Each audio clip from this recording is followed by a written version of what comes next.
YouTube, what is going on, guys? Welcome back to another video. Today we are just cruising along with this story, man. Yo, Lee, you doing your thing, bruh. Keep this up. Deposit your soul coins and let's get started into today's short read.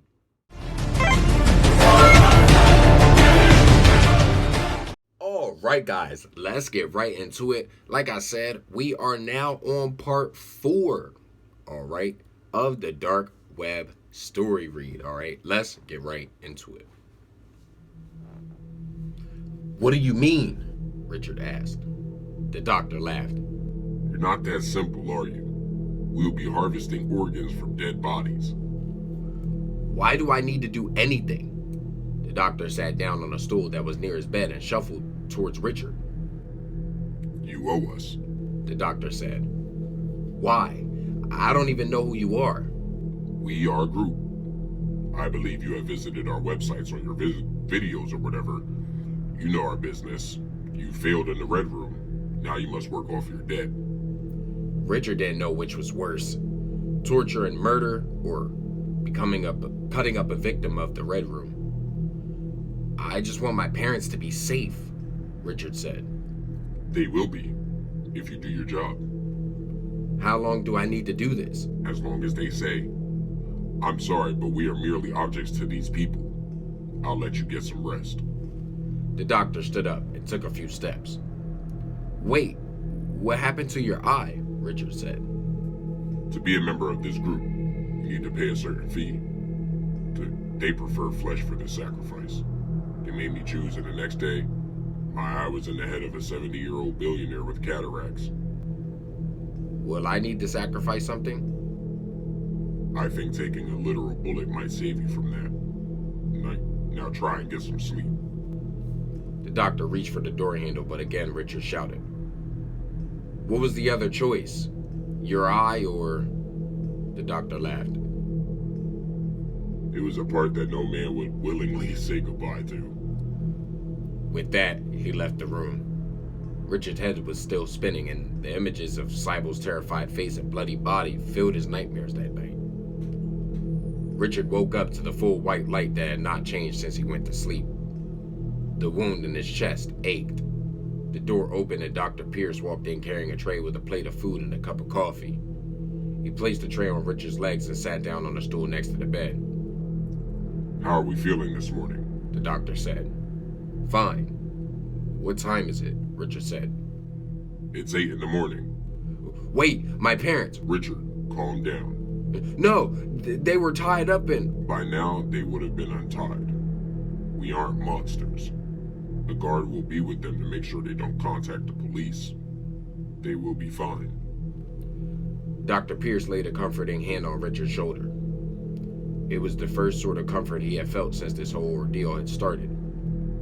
Eat up. We have a long day ahead of us, the doctor said before leaving. The food was amazing. Scrambled eggs and bacon with toast, and the coffee was exactly how Richard liked it. It didn't take him long to finish eating. On a chair next to the bed were some clothes neatly folded. Richard eased out of the bed and started getting ready. Amazingly, the clothes fit him perfectly. When he had just buttoned up his shirt, Dr. Pierce walked back in carrying a lab coat and a face mask. Here we go. We need to get going straight away, the doctor said. Richard put on the lab coat and face mask and was led out of the room. He was in some building with long corridors and hanging lights lit up the place. The walls, unlike his room, were a dark brown shade. Dr. Pierce walked in front, guiding him through the corridors. People passed him now and then, all in the same coats. Where are we? Richard said. This is the main headquarters for the medical side of the operation. It used to be a hospital in the 50s, but was shut down in 1959. The company took over the place in the early 2000s. Company? The company that runs the sites on the dark web. So how many branches are there? Well, there's a physical arm, as you are aware of. There are us here on the medical side, so organs and various other body parts. We work with the drug side to maintain some of the prescription drugs that they sell, but then there's human trafficking. Slaves? Yes, you could say that. We work with them as well, but only those with medical training are allowed, as we make sure the items are not damaged. You talk as if they aren't human. Dr. Pierce stopped just outside of a door marked morgue. He turned to look Richard in the eye. When you work here as long as I have, you need to stop seeing the humanity in people. Otherwise, you will find it hard to do your job. In this room is dead bodies. Don't try to think about who they were, like when they were breathing, as you don't want any emotion at play. Are you ready? Richard nodded and Dr. Pierce opened the door.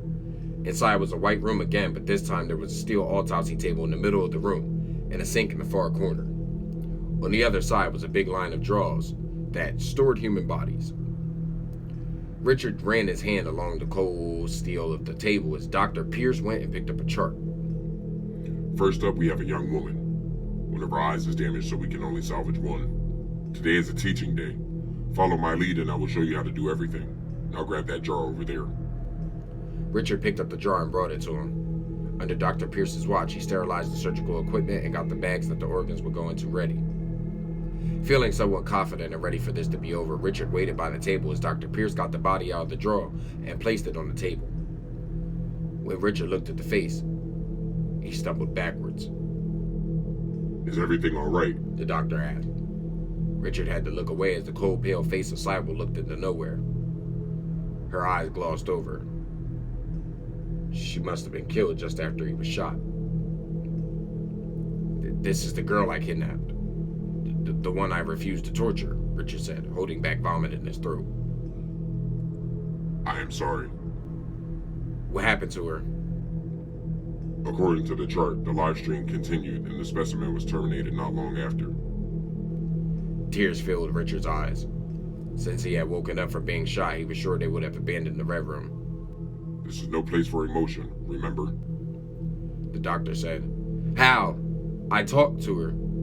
I fucking brought her here. Dr. Pierce stopped what he was doing. He put down the clipboard and walked over to Richard and took him by the shoulders. It's something that needs to happen. This is your job now, and if we don't complete our orders, my boy, you will be on the table if you don't follow orders. Richard looked at him, and for the first time, he detected something human about the doctor. He finally understood that he wasn't getting out for a while, no matter how. He hated it, he had no option. He hated it, he had no option. Richard took a deep breath and looked Dr. Pierce in the eye. Let's do this. Thanks for the motorcycle at the end, because yeah, we definitely needed things to be revved up. You feel what I'm saying? But guys, yo, you see it right here. Part 5 is going to be next. You feel what I'm saying? Part 5 is the finale of this story, the wrap up, okay? Now, guys, make sure you guys are tuning in. As you also see up here, as you can tell up here by the timing, there's 2 minutes left. So the next story is not going to be long at all, okay? So guys, make sure you guys are holding on to your seat belts, you feel what I'm saying, because the story is being a wild ride. I am sorry about the grammatical errors in here, as it is my first time reading over the story, so, you know, coming into mind, you know, gotta get it worked out, but guys, go on ahead and follow Mr. Unrule Lee, because he is a great writer. These are his stories. Make sure you do give him credit where credit is due. But guys, if you enjoyed this video, you already know what to do. Don't be afraid to hover and haunt that like button. Subscribe today to become part of the Soul Gang, Team Nephilim. Let's get it. Tap that notification bell to know each and every time that I'm uploading these videos. And guys, remember, to be good at the game, you gotta kill with skill. And until our next nightmare, guys, peace out, y'all.